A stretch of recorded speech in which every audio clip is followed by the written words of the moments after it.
dagat. Okay na okay ah. Wala ba doon yung pagsakaan?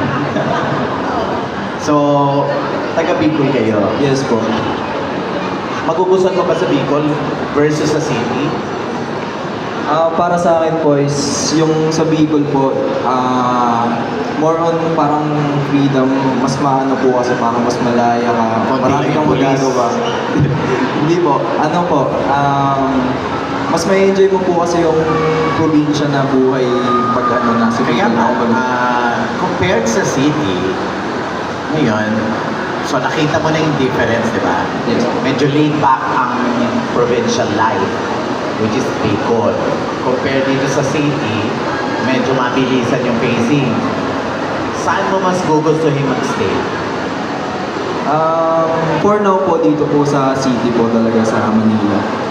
Because? Para rin po sa pag-aaral and Ba't hindi mas mo pwede marami rin mag-aaral po sa Bicol? opportunity. Hindi naman po. Mas maganda rin po kasi yung mga opportunity dito sa Ano ba ang tinitingnan mo bilang kabataan?